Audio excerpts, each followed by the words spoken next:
guys a special random bonus stream. So this was actually, I'm going to be full disclosure, because the topic for this stream is at least partially to do with the fact that it was supposed to happen yesterday. I talked to my patrons about how I didn't get my work done again this week, meaning this week's video.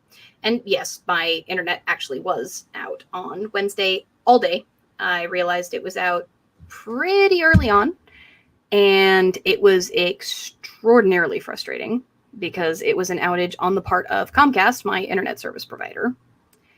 And yeah, that was not fun, having to figure out what to do with an entire day that was supposed to be dedicated to working on my video, recording and editing. I tried to do it on Thursday. On Tuesday, I was having a lot of back pain.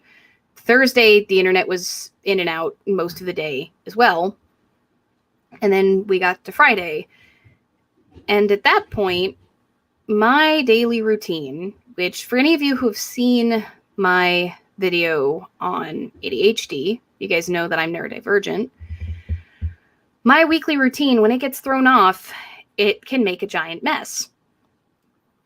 But here's the issue with that. And not only was my routine thrown off by this, but I have also been sick for 2 weeks leading up until now, as you guys know, dealing with pneumonia.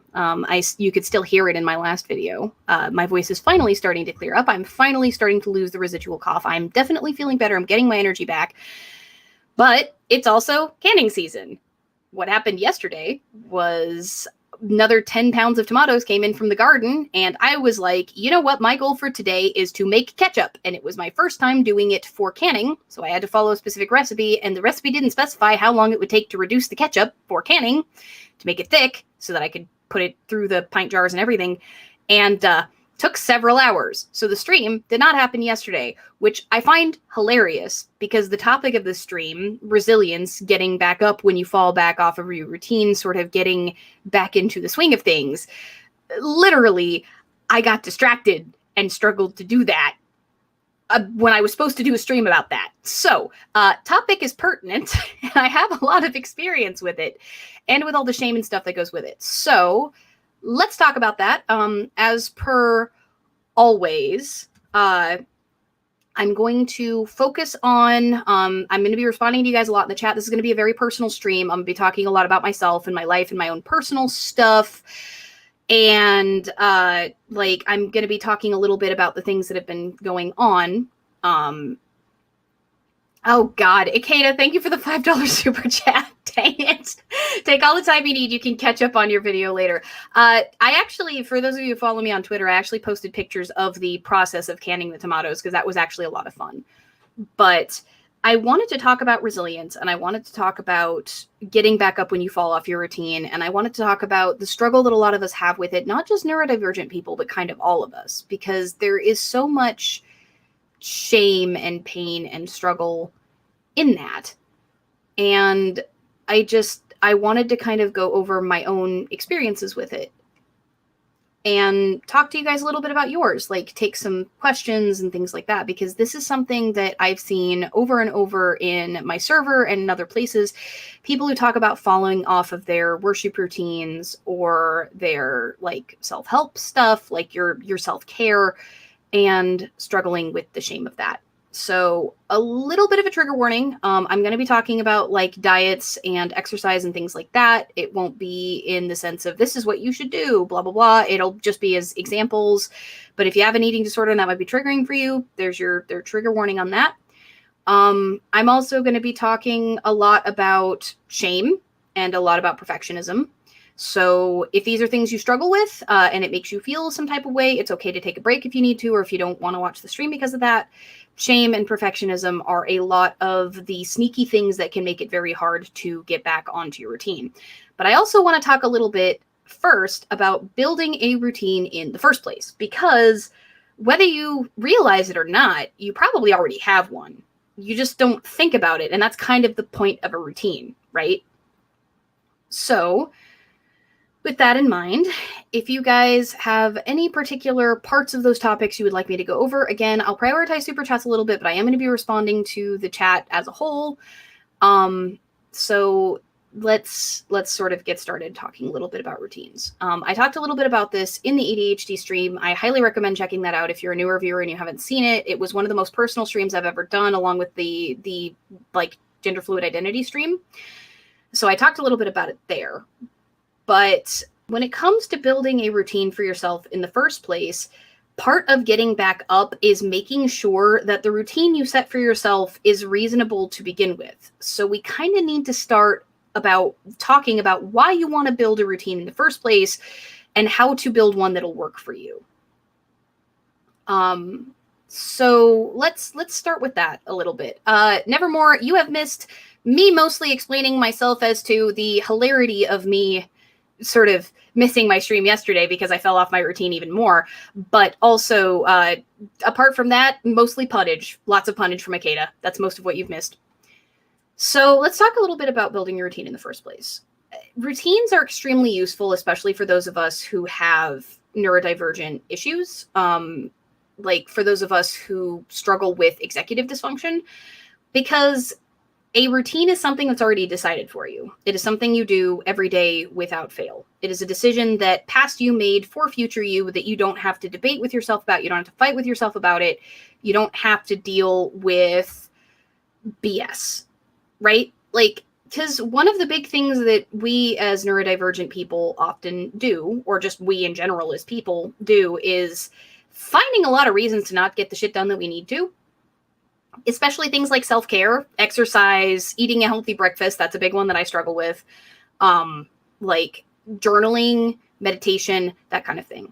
So when you set up a routine in the first place, the entire idea of this is to create a bunch of habits for yourself so that those things are gotten out of the way.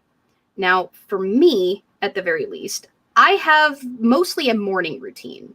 I also have weekly routines for getting my videos and stuff done, and we'll talk about those. That's what I was complaining about having broken because I got sick.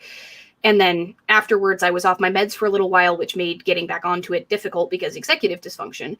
But that routine with my videos that I have every single week, I know that each day of the week has a particular portion of the video that I get done. And the reason for that is because I don't then have to make decisions apart from what topic it is that I'm working on. When it comes time to sit down at my computer desk and start working every day, those decisions are already made. I just need to then start whatever the task is that I have laid out for the day. So coming back to sort of daily morning routines, I have much the same thing. I have to wait for an hour every morning when I first take my medication because my meds sort of give me energy. They wake me up, but I also have thyroid medication and I can't eat for an hour. So as my body sort of gets less stiff over the course of an hour, I do a meditation or a hypnosis in the morning because hypnosis works really well for me prior to getting up. I make breakfast, and then after that, I worship and I go for a walk or do some sort of other workout, depending on which day of the week it is. So that's kind of my morning routine. That is how I make sure that I get my self-care in. And the reason that I do that in the morning is, step one to building your routine is understand yourself. I know that in the morning, I have not had a chance to get distracted by anything interesting or exciting or my goal for the day or anything else. It is just me and the stuff that I need to get done.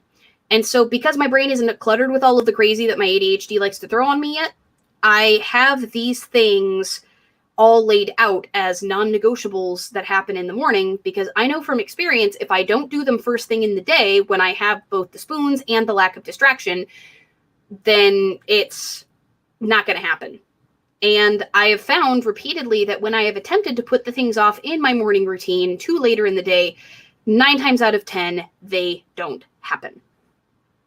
So nothing's to say that building a routine is going to be easy. We're going to talk a little bit about ways to set yourself up for success when you're building a routine, but having one, once you have one, makes your life a lot easier in the sense that you know that these things are so important that they are getting done, and you can have that satisfaction throughout the rest of the day where you don't have to think about them anymore. Routines work best when they are things that are both important to you, but also when you tack them on to things that already happen. Hypnosis, I actually use recorded hypnosis sessions because I know how to do self-hypnosis, but it doesn't work quite as well for me due to trauma stuff. But I use recorded hypnosis sessions from a trained hypnotist. That's what I use every morning. I listen to them, and because of the fact that I meditate all the time and things like that, it's very easy for me to get into a trained state. So let's talk a little bit about procrastinating starting your routine. One of the big things when you're building one for the first time, and this is where getting back up, this is where we start talking about resilience, because resilience is a lot easier when you plan ahead properly. If you try to build yourself a whole morning routine from scratch, or a whole routine of any kind from scratch, without considering material positions and also what your current habits are, then you're going to have a really hard time fixing mistakes when they happen. For example, my trigger of waking up and doing my hypnosis, I have a thing that I do every day, waking up, tacked on to then the second thing, which is hypnosis. I'm stuck in bed for an hour. I don't have anything better to do, so I do that. If I were to try to do that and my workout and my breakfast and like every single day, which again, eating breakfast is a thing I struggle with because I don't wake up hungry. Adderall completely kills my ability to feel hunger. I have to have alarms throughout the day to remind me to eat. So when we're talking about eating, like eating breakfast actually is a struggle for me. Like it is a thing I will end up eating a lot more later in the day if I don't eat breakfast, so I make sure that I get it done. But if I were to try to build that entire routine all at once rather than one piece at a time, I'm far less likely to succeed, because if I mess up one of those things, my brain now has all those things chained together.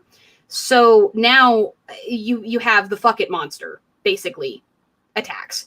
And the fuck it monster is kind of the biggest obstacle that you're going to face when you fall off of your routine. It's perfectionism. And we'll talk about perfectionism in a minute. But there's this idea that if you didn't get one thing done out of your entire chain, the whole thing falls apart. And Jake, actually, there's a lot of research that suggests this. But for those of us who are neurodivergent, it can actually take closer to 90 days, which is a comforting and stressful thought all in its own. But 30 days is actually sort of a misnomer. A lot of people say that. Some neurodivergent people, it takes significantly longer. Some neurotypical people, it takes significantly longer. So usually you know that you've built a routine when it just kind of becomes unconscious. Like, for a lot of people, brushing their teeth before bed is a completely unconscious thing. You take a shower every morning, that kind of thing.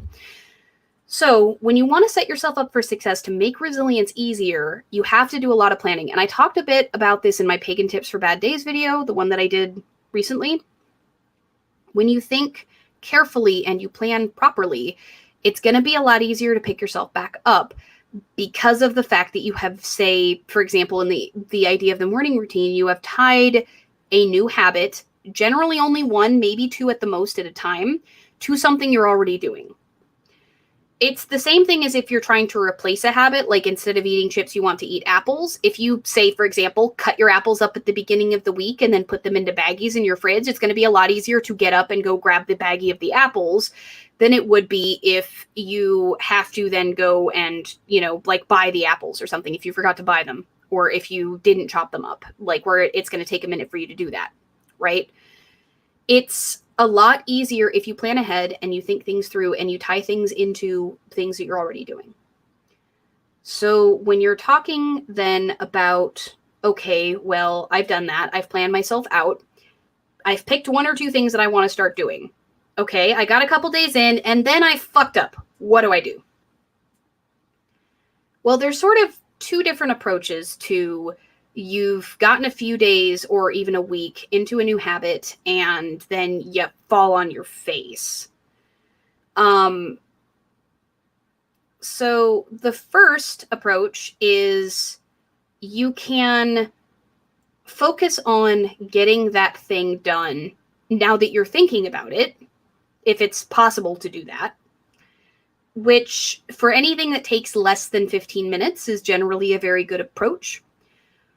The second approach is you can accept that you didn't get it done, continue with the rest of your routine if the item is no longer possible, and start again the next day.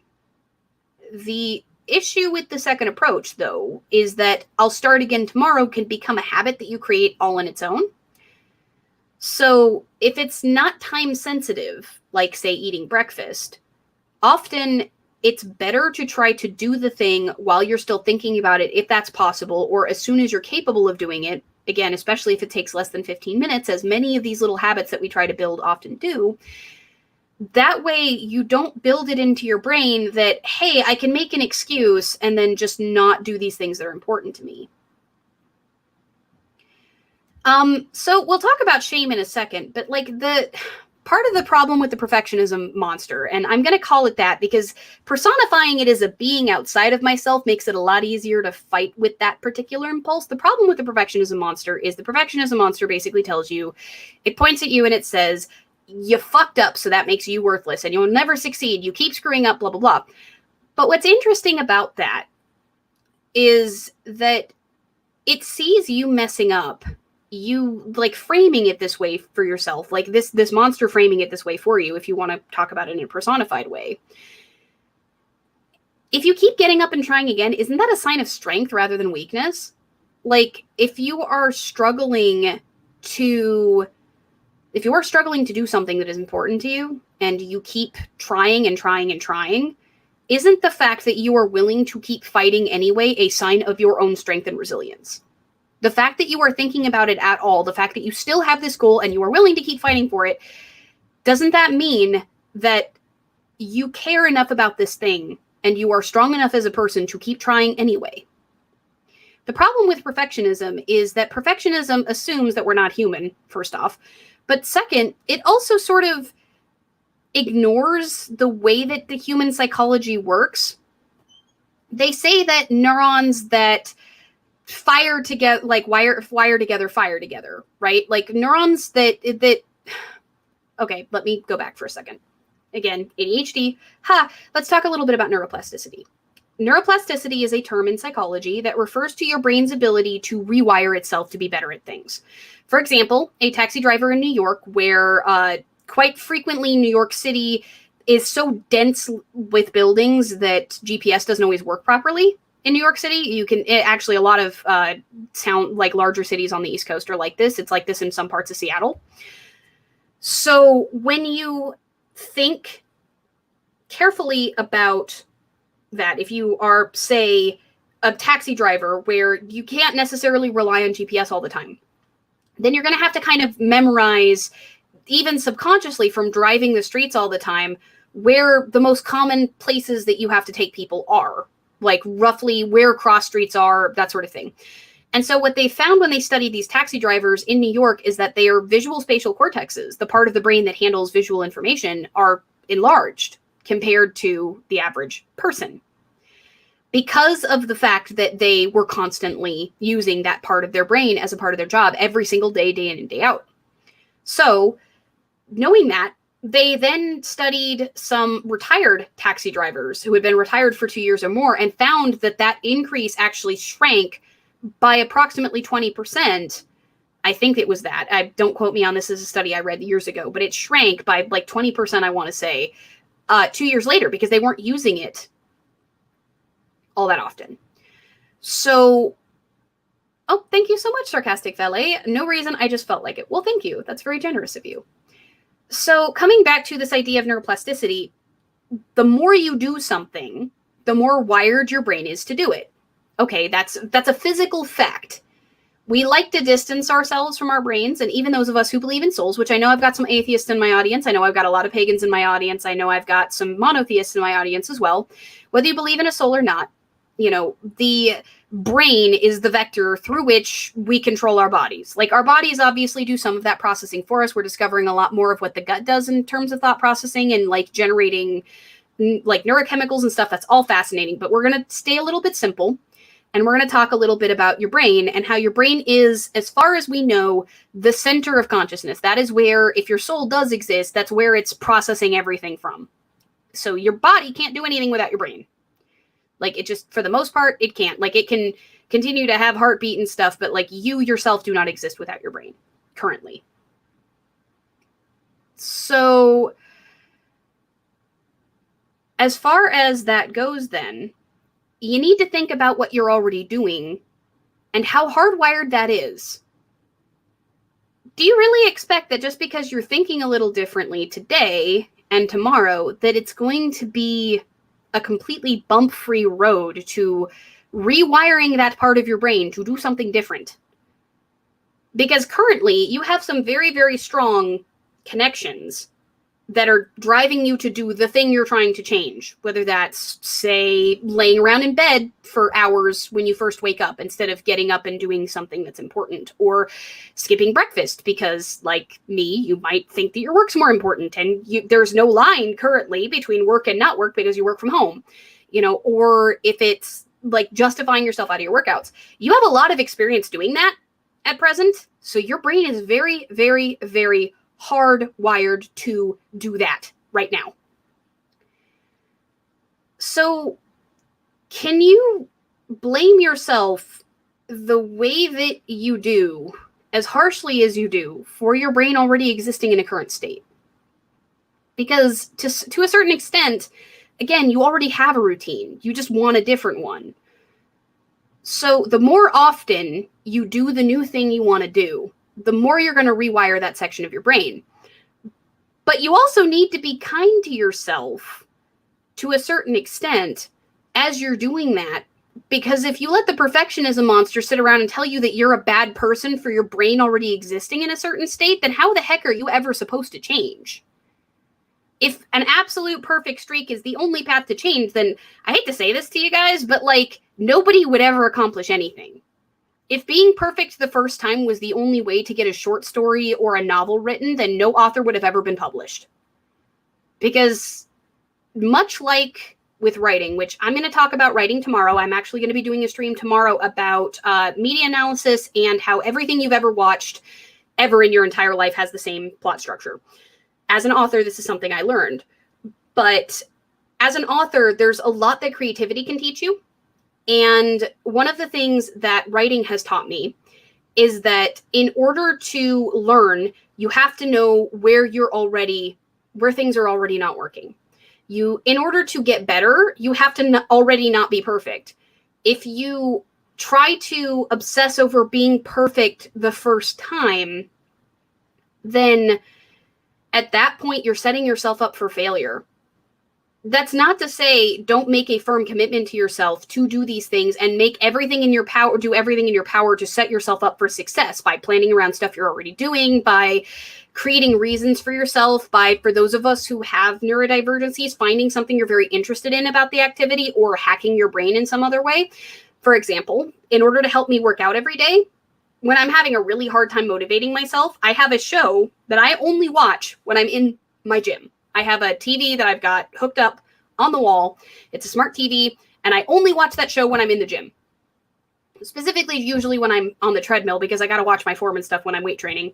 But when I'm in my gym, that's the only time I ever watch. But the show is Lucifer, which I love to death. And that was one of the ways in which I got myself on really hard days, because let's face it, getting on the treadmill's freaking boring. Like, you might feel great when you're done, and I love exercising, don't get me wrong. Like, I love actually exercising, but overcoming the inertia to get myself to do it can be difficult. So I found a way to hack my own brain and get myself interested in it. And for those of us who are neurodivergent, that might be something that you need to do. Set yourself up for success, but don't hate yourself for failure. And I know that that's really difficult for those of us who grew up, especially in Christian households, where like, if you fuck up, you're worthless. One of my partners, his dad used to have a saying, one aw shit kills 1,000 attaboys. And I do not believe that. And part of the reason I don't believe that is because of neuroplasticity and because of the power of inertia. Getting yourself to do something is a hell of a lot harder than actually doing it. 9 times out of 10. But if you set yourself up for success, then in the first place, then you're getting a lot of that work out of the way. And if you set yourself up with a routine for success, it is like you are going to give yourself the best chance that you possibly can. That doesn't mean that you are a failure if it doesn't work exactly the way you want it to the first time. And it never will. If you want to actually move forward with these things, you have to kind of accept that the perfectionism monster is another form of procrastination.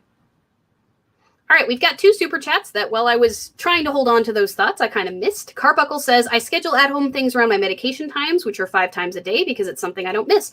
That is a brilliant way to do that, Carbuckle. For those of us who have sort of milestones in our day like that, some people I know actually used to do language studying during their lunch break at work because it happened at the same time every day. That's a really good way to do things also. And Staniel says, all of us perfectionist neurodivergents sitting here trying to come up with excuses about why we're still awful, even though we're actively being presented with reasons why it's not all our fault. Exactly. But the thing is, we are taught often that acknowledging that something is not completely within our power then somehow absolves us from fixing the problem. And that's not the case either. One of the big things that you need to remember is that you are doing these things for you. You are doing these things to make your life easier, to make your life better. And sometimes that can be enough to fight the inertia part of perfectionism. Because, again, perfectionism is kind of this insidious thing. The monster's purpose of perfectionism is to stop you from doing anything that's good for yourself. Because if you don't do it the right time, the first way, then that shame that tells you you're a bad person, which shame is different than guilt. Guilt is I did a bad thing. Shame is I am a bad thing. But the entire point of perfectionism is to stop you from doing anything positive for yourself at all and keep you exactly where you are. Perfectionism is effectively fear. Now, granted, if it's deep-rooted, I highly encourage you, if you have access to therapy, talk about your perfectionism with your therapist when you're trying to make improvements to yourself. Like, bring that up if you have access to therapy, or find a therapist if it's really, really bad. Like, listening to a YouTube video and trying to apply different ways of thinking isn't just going to magically fix things if it's really deep-rooted, especially if it comes from your childhood, like the way it did for me. I had to go through a lot of therapy myself to help root out some of these tendencies, and then being an author sort of helped a lot too, because again, no author ever got published ever with their first draft. It just doesn't happen. Like, the iterative process of being creative teaches you a ton about improvement of skill. But you have to remember that routines and habits are skills too, just like art, just like anything that you've ever gotten good at in your life, just like gaming, anything else, they're skills. The more you do a thing and the more concentrated practice you do with that thing, the better you're going to get. And sarcastic tendencies, that's actually a really good point. It's a lot easier to get things done if I can just manage to get at least one thing done and I can build a momentum of that. That is absolutely true. I find much the same thing. In the same way that the perfectionism monster can grab you by the hair and drag you through your room if you miss something that's important to you in the morning, if you do get one thing done, then you then have that confidence to help carry you through the rest of your day, which is why I highly recommend some kind of whatever your morning is, even if you're an evening worker primarily and you wake up in the afternoon the way that I do, because I wake up at like 10 a.m. and I'm up by 11 most days. That's if I don't sleep in. Right? Whatever your morning is, doing things the first thing in the day can really, really help with setting your day up for you to figure out everything else that's going to happen. If you have certain decisions already made for you, that's less processing power and less fights you have to get into yourself with yourself later on in the day. But let's talk a little bit about the mindset around shame. Because shame is not very helpful. A lot of us think that we can beat ourselves up into doing things better. And that's a really toxic mindset for most of us, mostly because one of the things that shame does, much like the perfectionism monster, is it's also sort of a tool for inertia. It really is. Like the inertia giant is best friends with the shame monster and the perfectionism monster. And the reason that I say that is because with shame, when you feel really bad about something, you're putting a lot of emotional and mental energy into feeling bad about it. And then you feel like you did something, right? Like you've just exhausted yourself. You feel really bad and you feel like you did something.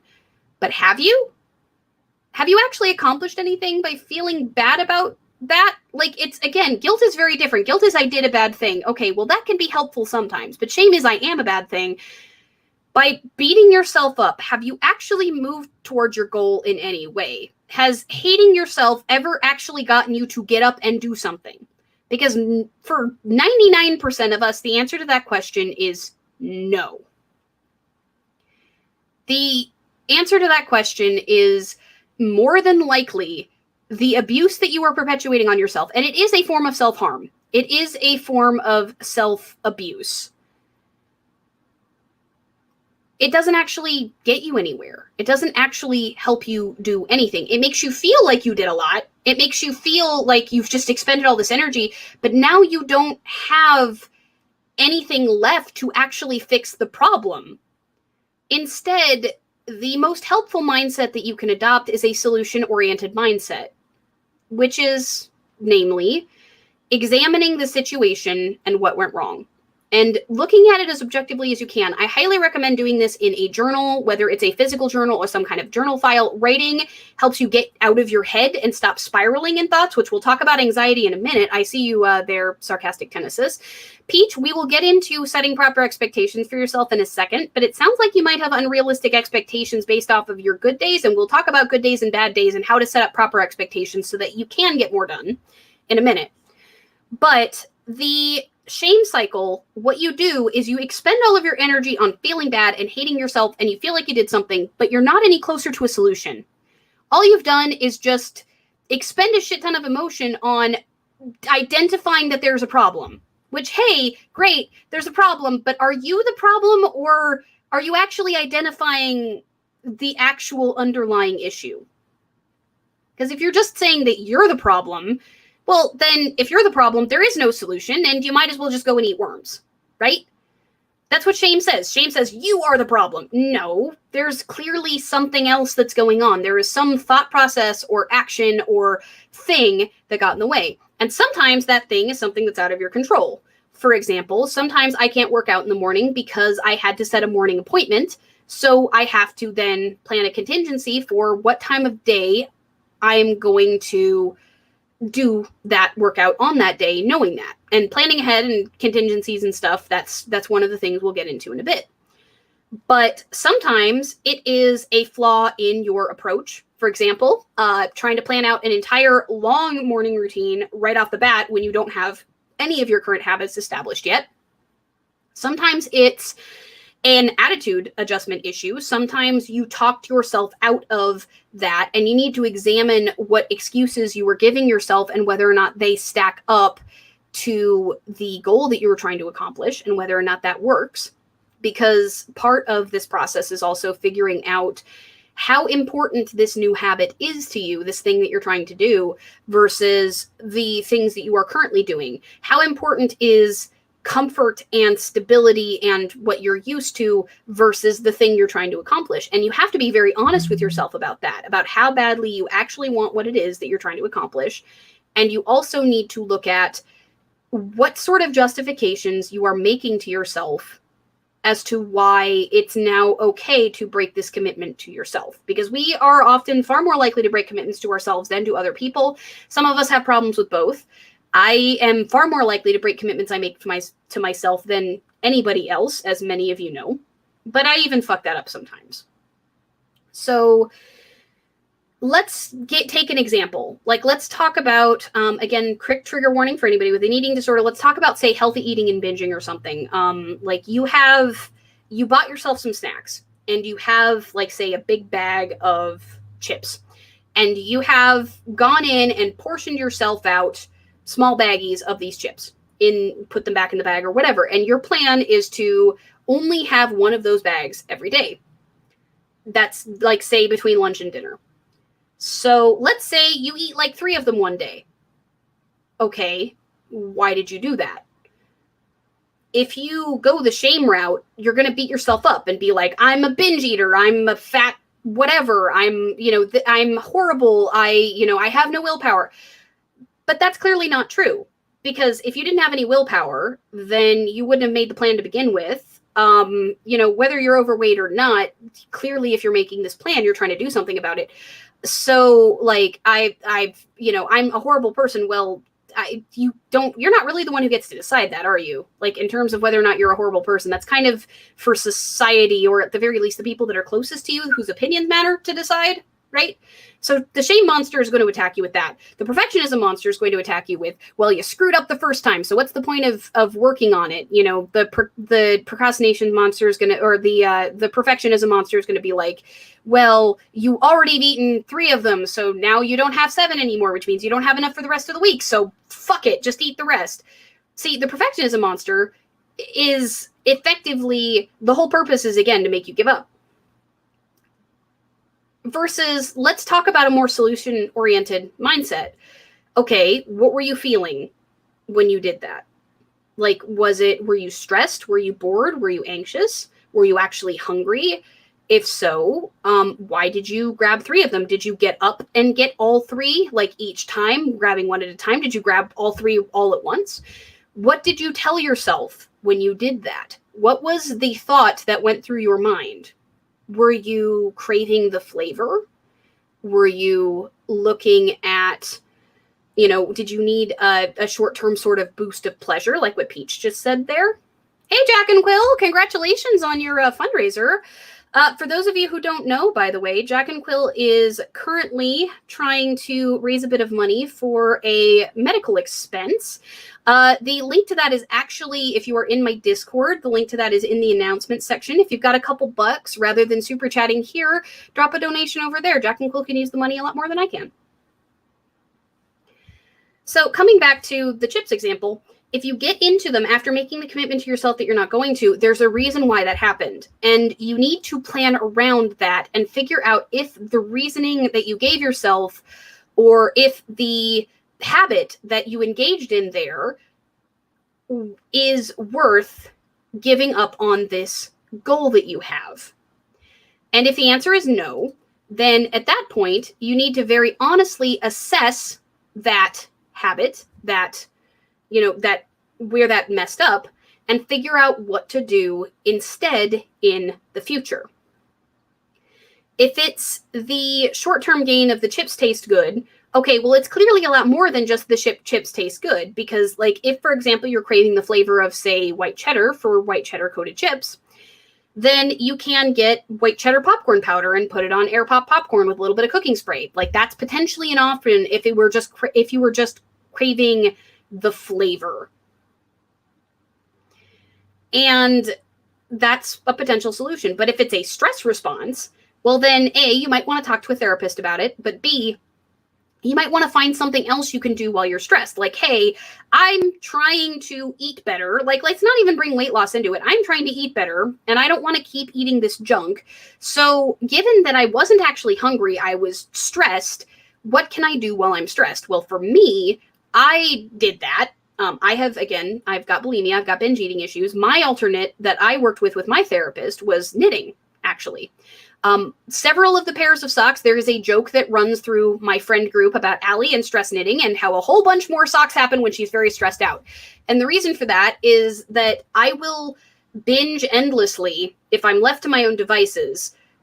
But I've built the habit of when I get stressed, I reach for my knitting needles more often than not to create something productive out of that stress. And that gives me something to do with my hands. And I usually will put on like a video or something while I'm doing it, which gives me something to do with my brain. So I can't fixate on food and I don't go running off. And that is a thing that works extremely well for me because of the very tactile nature of the reason that I do that. If it's an oral fixation, chewing gum is one solution, grabbing a glass of water. There's lots of different ideas. So when you are looking at your routine and your screw-ups, if you look at them through the lens of perfectionism, which can, again, perfectionism monster and the shame monster are best fucking friends. That's what they do. Like, their entire existence is there to stop you from improving yourself, and you don't want to listen to either of them. Perfectionism tells you, well, you screwed up, so it's not worth it, and clearly that's not true. Shame tells you, well, you're weak, you're crappy, insert your shitty narrative here, and again, well, if you're the problem, then why keep trying? The whole point for both of them to work together is to try to stop you from doing good things.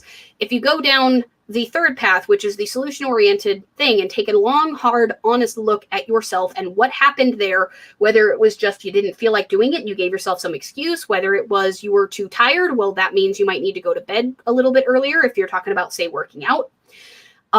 Whether that's like looking honestly about what the excuse you gave yourself was, and then planning a contingency around that for the future and making these decisions for yourself so that you don't have to have these debates in your head every single time something comes up. That's a way to handle that and to help build your resilience. But remember, like I said when we were talking about neuroplasticity, resilience, like anything else, is a skill. It takes time to adopt the attitudes And to learn how to do this process, to iterate is the term that is often used, on your failures, on the things that you mess up on, and find better ways to handle them.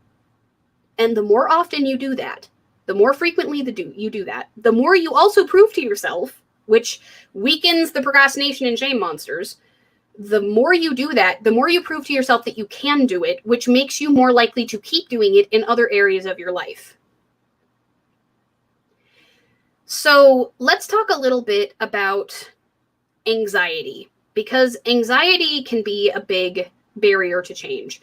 Anxiety is very physical. The more we've done research onto it, the more we found that it's kind of hardwired into people. Some people are more prone to it than others. Some of it is a mental attitude and some of it is not. So let's talk a little bit about the physical reality of anxiety. Much like other things, anxiety is something that in order to learn how to cope with it, you have to instill certain habits. And when you're talking about habits, you're talking about very, very small changes to begin with. When you start to feel anxiety, the first habit you have to build is recognizing that that's what you're doing. One of my partners has general anxiety disorder. He struggles a great deal with recognizing his own anxiety. He struggles very, very hard with recognizing that he's anxious and responding in an appropriate way. And so one of the things that we've had to do is kind of remind him, hey, are you feeling this way? And he stops and he thinks about it. He's like, oh, I am. And then after he realizes that, he can then select from a number of different coping mechanisms that he has set up to deal with it. The problem with anxiety is anxiety can become a barrier because of the paralyzing nature of it, because, you've got fight, flight, or freeze, and most of us pick freeze. That is one of the things that you have to kind of build habits. And again, I highly recommend working with a therapist and maybe even a psychiatrist. If your anxiety is bad enough, you may need medication. There's no shame in that at all. Medication can improve your life immensely if you have access to it. And if you have access to health insurance, I know that a lot of us are here from the, US of A, where you barely get access to healthcare if you're freaking lucky. But if you do have access to that thing, then anxiety medication, once you get through medication roulette, can help a lot. But let's talk about even outside of that. Let's say you're either on medication or you're not, and you're just trying to improve yourself here. Getting a list of coping mechanisms that can help return you to a state where you are responding rather than reacting is going to be incredibly important for you, because anxiety can disrupt literally any other habit that you try to build. It is one of those things that, much like the perfectionism and shame monsters, which anxiety is also best friends with both of them, perfectionism is actually a form of anxiety. It is the anxiety about being judged, and it is the anxiety about your own worth. So one of the big things that you can do for yourself with anxiety is learning how to first recognize it, and then second, build yourself up a short list of things that within 5 to 10 minutes can bring you back down to normal from the average anxiety feeling. Like, we're not talking about panic attacks or anxiety attacks yet. Anxiety attacks and panic attacks, if you have those, if you're severe enough to have those, work with a professional. That is not something I as a YouTuber can help you with. But most of us feel some amount of anxiety just in general. Oh God, that person said something and I think they might be mad at me. Fuck. Learning how to disrupt that, either with my big four are knitting, because again, knitting is my solution to most stress. Disruption with the thought process that, okay, worrying about this is not going to change the outcome. That can be very helpful. I'm very stoic, so these sorts of thought processes can calm me down. Another variation is meditation. Meditation and like counting with your breathing and such can be very, very helpful for at the very least calming your brain down enough that you can think through things. And the last one is figuring out what within the thing you're anxious about you are in control of, what you're not, and acting on the things you're in control of and letting go of the things you are not. That's also a very stoic exercise. If you're having a panic attack or a full-blown anxiety attack, it's not very helpful. You need to calm yourself down first. But if you're just feeling general anxiety, those two things together, like either the breathing exercises or the like exercise, can also be helpful. Getting up and taking a walk, physically moving your body, getting yourself physically calm, and then thinking through, this is what I'm in control of, this is what I'm not in control of, what can I do to act on the thing I'm in control of, the things that I'm not, let it go. That can help a lot. And that actually helps you build that same iterative process we just talked about resilience and habit building for solving problems. Because when it comes to solving your issue, when you fall off of your routine, looking at what went wrong, admitting to yourself when some of those things are not fully out of, like, in your control is important. You can't blame yourself for every single thing that happens. But you also need to learn how to be honest with yourself, because figuring out the things that you're not in control of, you're fully in control of how you feel at any given time to some extent. Like, the stories you tell yourself create your feelings, etc. Like, that's one of the models for psychology. I firmly believe in it.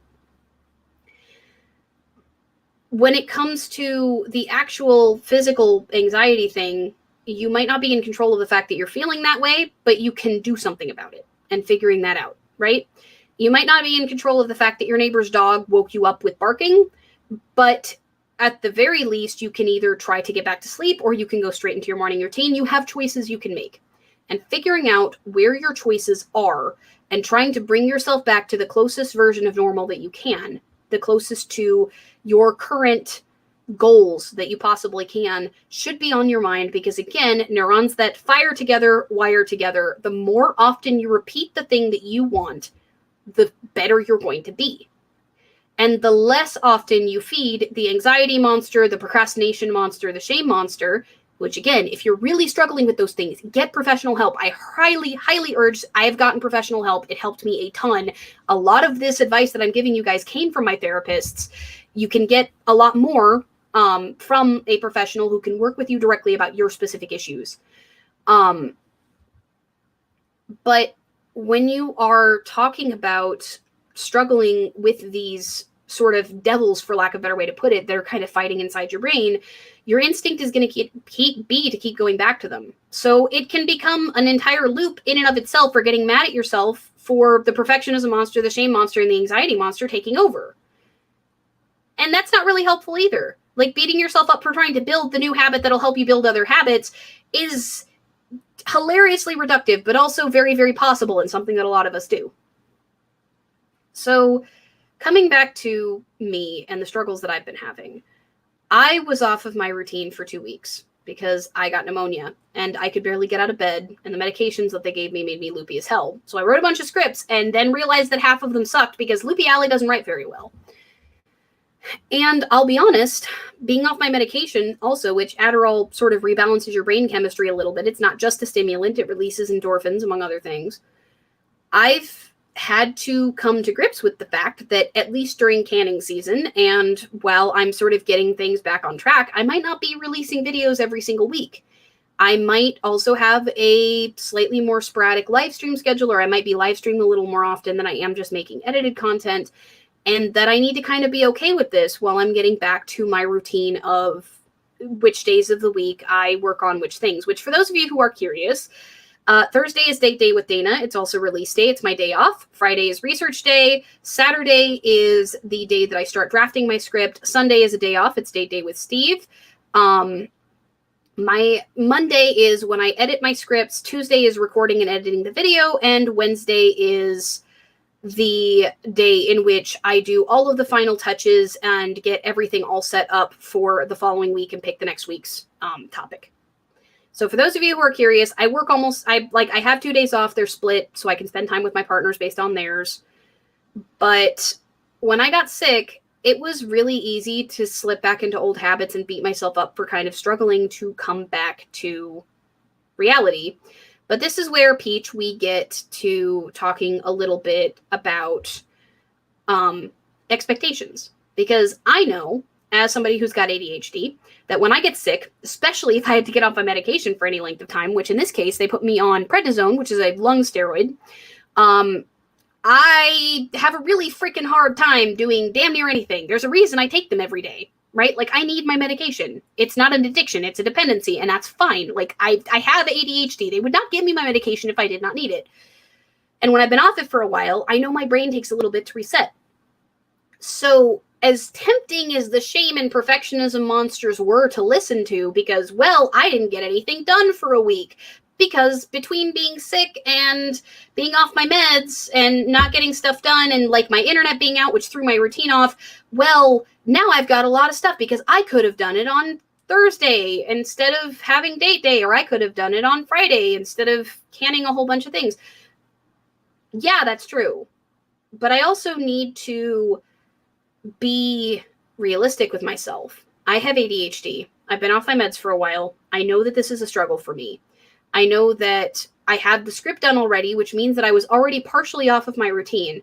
What's the thing that I can do? Okay, well, I can try to record it on Friday, or I can admit what's going on. I can do a bonus live stream or something, talk to my audience, let you guys know what's going on. Maybe set the expectation that I might not be getting a video out every single week for a little while I pick myself back up off the floor and get my routine going again after several months of stress, because as my patrons know, I've been going through some stuff in my personal life too, and I've had contractors in and out of my house. Like, looking at all of that, a neurotypical person would struggle to get back onto their routine. For somebody with my condition, the fact that I'm even trying shows my strength. And having to shift my attitude from, I need to get this work done that I've promised and I'm bad for not, to, okay, well, here's all the things that are getting in the way. What can I do to mitigate that? Okay, well, I can set more realistic expectations for where I'm currently at. And what is it that's getting in the way? I've got contractors. Okay, well, that means that I need to shift my weekly routine a little bit around the schedule of the contractors and maybe record on a different day, or wait until the next recording day that I would normally have and try to schedule the contractors to not come out on the days that I need quiet.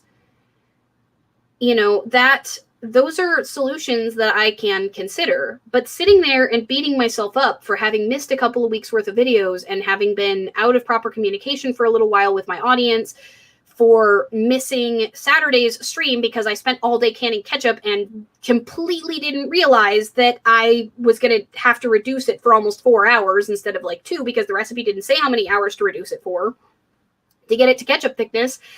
Okay, well, lesson learned. If I'm going to be canning, don't do it on a day that I've already committed to a stream. Got it, right? Like, these are now, I've shifted from blame and self-hate to solutions and proper expectations and understanding about where I'm at as a person, not where somebody else is. With my chronic pain, especially, I have to set my standards on a given day. And this is why you have a whole day for each of these things instead of like a few hours on a day, because technically, if I really wanted to, I could work a full 8-hour day and get most of what I needed to done for each video each week. But I also understand that between my chronic pain and my ADHD, I don't have the capability of doing that all the time. Like, I just don't. On a bad day, I can't. So the thing that I was going to suggest here for you, Peach, specifically, is plan what you can do around a bad day. I can work maybe 2 or 3 hours on a bad day. So my bone dry standard is 2 to 3 hours of work on the days that I need to get work done. That also means that if I'm in too much pain to even get that done, I can move it to the next day for a better day and get a lot more done that next day. Like, that's possible for me most of the time. It also means that when I need to recover and try to get my routine going again, there's a lot more flexibility with it. Now, I know that for those of you who have jobs outside of your house, that's not as useful, but for freelancers especially, setting your expectations for daily productivity around specifically what your like lowest common denominator is, what your expectation for your bad days are, means that on a good day you can surprise yourself and get a whole bunch of extra done, which I have done before. I've gotten an entire script researched and done and given myself extra days off, or actually made extra scripts. That's how I get my bonus videos done, is I have really good days throughout the month where I get them extra work done, or I get extra scripts done and then I don't have as much work to do the following week. You can set yourself up for success on your good days while still being able to be proud of yourself for hitting that common denominator on your bad days. One of the sneakiest things that those of us who deal with chronic pain and who deal with neurodivergence can do to ourselves, one of the meanest things that the perfectionism monster especially can attack us with, is when we set our expectations as high as they are on a really good day, even though you know in the back of your mind that if you wake up in a crap ton of pain, that shit ain't getting done. And then the perfectionism monster and the shame monster get to gang up on you at the same time and ask you why. And ask you, why not fuck it? Like, why not just say fuck it and throw in the towel? So if you understand that this is a possibility for you, if you understand that these things are going to be harder for you, then setting your expectations around that specifically is going to be one of the best things that you can do for yourself. And as you get better at that, and as you get better at sort of planning around these things, as you understand yourself better, then you can continue to build on those successes and build that confidence while still staying within what you are capable of as a person. You can't compare what you are able to do on your average bad day to what a neurotypical or non-chronic pain sufferer, or insert your struggle here, somebody who doesn't deal with that does on one of their average days. They're not you. And comparing ourselves to everybody else's expectations, which for those of you who live with potentially abusive people, I know that it's really hard to hold on to that. Again, therapy. I can't restate enough. Therapy, if you can get it. It'll help a lot. Your therapist will be able to help you work through some of these things to help build these better habits, to build these better attitudes. But if you're trying to tackle it on your own, you need to focus on what you are capable of at your worst, so that when you're at your best, you can surprise yourself and set yourself up for success further on down the line.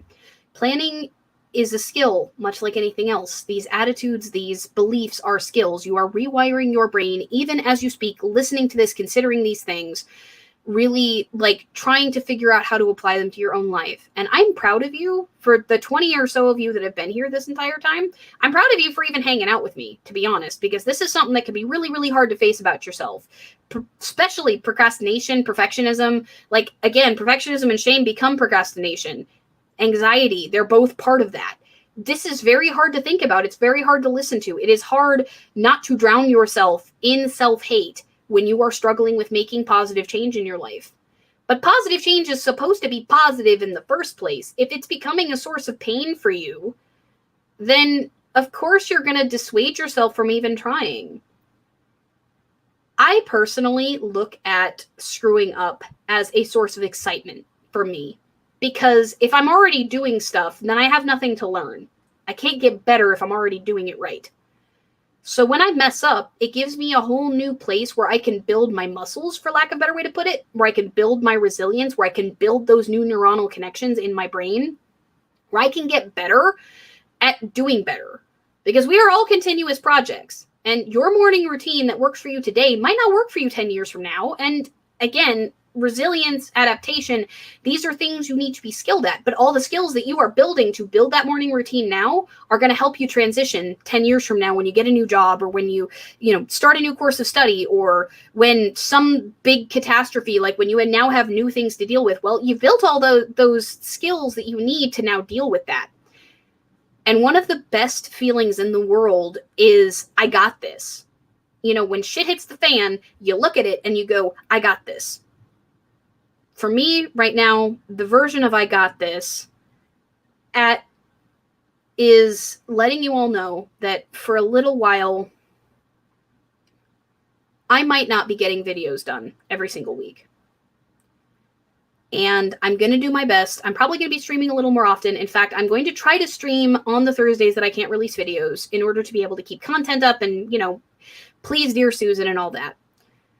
I need to admit to myself that I am having a hard time between canning season and the gardening stuff and the contractors with maintaining the things that have worked for me until now, until eventually such a time that they can work for me better again in the future. Thankfully, I've spent all of these years as an author building all the skills that I need to handle something like this. But I wanted to share this struggle with you guys, and I wanted to share the things that I've learned that work for me, because if positivity, like if I can find some kind of positivity in my pain, if I can share that struggle with you all, and, maybe some of you feel that same way, and maybe some of the things that I've learned might help. Because again, this isn't something that you're going to snap your finger and fix. You're still going to feel the anxiety. The procrastination that you do is still going to be your instinct, because that's the way your brain is wired right now. But if you want to rewire it, the best time to start is now. The best day to do that is today, not plans for tomorrow. The best time to start, if you're going to try to fix these things, whatever thing it is that is currently torturing you, is now. And the best time to open up to you guys about this stuff, was the day that I struggled with it. It was technically yesterday, but you know what? Yesterday is past and I only have now. Coyote, thank you so much for the $10 super chat, screwing up and continuing on afterward for the win. And I'm going to remind you all, yet again, your willingness to even listen to this, your willingness to pick yourself back up and keep trying, your willingness to even consider the problems in your life in any way, shape, or form, that is a sign of strength, not weakness. Your willingness to try again the next possible opportunity that you have, whether that's if you're on a diet, eating healthy the next meal after a binge, if you're trying to exercise, whether that's going for a walk tonight instead of sitting at your computer and watching a show, or walking in place during the commercials of that show, if you're walking on TV, if you're watching TV or YouTube with ads. If you hit the floor, so to speak, if you mess up and you stand up, you dust yourself off, you consider what you need to do to get closer to where it is you're trying to get to go, instead of deciding that there must be something wrong with you or that you are incapable of it, that it's not good enough just because it's not everything that you had initially planned. If you make the choice to focus your mind on solutions instead of on just continuing to reiterate the problem, then you are so much closer and so much stronger than you were even a few minutes ago when you fell on the ground, because you now have yet another skill in your tool set to pick yourself back up the next time. And it doesn't just apply to whatever skill it is that you're trying to build. Like most of these things I actually learned from eating disorder treatment, but I apply them to damn near every habit in my life. You know, thinking through, okay, why did you binge? What were you feeling? Thinking through that taught me how to think through, why didn't I work out? It helped me to think through, why didn't I get the script done? It helped me think through, okay, was it an external thing, or was this some attitude about me? What excuse was I using? What was my thought process? And the more often that I've applied that, the easier it's gotten over time. That doesn't necessarily mean that I can snap my fingers and reset instantly, as badly as I want to just magically get back on my routine tomorrow and be exactly where I need to be to get videos done every single week. I also know that because of the struggles that I have and because of what's going on in my life, that's not going to happen this time. And learning how to recognize that for yourself also, versus when you're just telling yourself that to get away from the pain of having broken commitments to yourself, is an extremely useful skill to have as well. But the only way you're going to build these skills is by applying them over and over and over again until it becomes automatic. And I'm proud of you for listening to this and for even thinking that it's possible to do so, for believing me, for trusting me that it's possible to do so. I went from being significantly more of a mess than I am to being a hybrid published author and a YouTuber with a fairly small following, but I mean, 7K subscribers in a year and a half is really not bad, is it? Getting a video out every single week right up until June was not bad, was it? Having to admit that that process may not apply perfectly during a period of time where I'm going through a lot of emotional and physical upheaval in my life and financial stuff, which, again, I'm not in any financial straits whatsoever. This is not an invitation to go and donate money. Go help JACandQuill out. He's in a way worse situation than I am. It's just I had to rebalance my budget around the amount of money that we're having to pay on a new loan, and that was difficult. But the fact that I've spent all of these years as an author honing the skills that I just went over with you in this stream, which I know that it was a little bit scattered. If you guys want, let me know in the comments, not the live chat, the comments after the stream is over in a few minutes.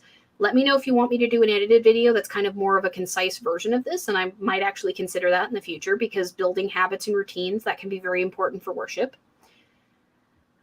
One of the things that I've learned is that by building all of those habits and building all of those skills, I've established the ability for me to pick myself back up consistently, more often than not, with damn near everything in my life. The other thing that I can suggest to you guys, and this is something that I've seen a lot, is that when I'm struggling the most is the time that I'm the least likely to reach out to the gods, but it's also the time that I need to the most.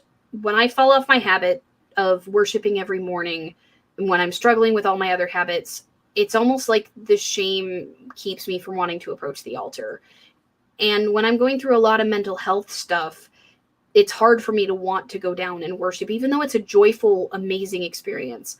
But I've also found that for those of you who are pagan, for those of you who are polytheist, for those of you who are religious, reaching out to the gods when you're struggling is the most important time to do it. It can make you feel better. It can make you feel like you've accomplished something. And it also helps you to maintain that beautiful relationship that you have with these beings, even when you're having a hard time. It's a reminder that at the very least, that relationship is still there, even when things are not easy. So, oh, thank you so much, Akeda. Akeda says JACandQuill is covered. Akeda, did you just like finish out the rest of JACandQuill's fundraiser? Thank you so much, Akeda. That's incredible of you. Thank you so much. You guys are freaking amazing. I am so proud of this community, honestly. Like, I shared that fundraiser this morning, and I'm like, I don't know if I'm the only one who shared it, but I know for a fact I saw some names that I freaking knew from this community. Thank you guys so much for being so generous. But this is a reminder that every time you pick yourself back up, every time you rededicate yourself to building these skills, you are proving your own strength. Because it's not the fact that you fucked up that matters. It's the fact that you tried again. It's the fact that you tried to solve the problem. It's the fact that you didn't just sit there and call yourself bad and hate on yourself. And even if you did, that you broke yourself out of that long enough to try again. That you realized that all of that energy you were putting into that could be better spent elsewhere. And the more often you do that, the more often that you build these skills, the easier it's going to be.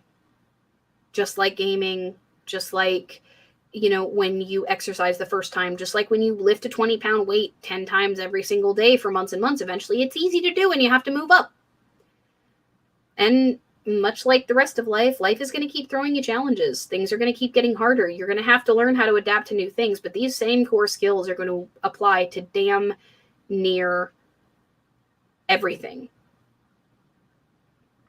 So with that, it's been about an hour. I want to keep this one a little bit short so people can actually use it in the future. Does anybody have any questions? Nothing too specifically personal, like as in nothing like, oh, well, this very specific situation that I'm dealing with.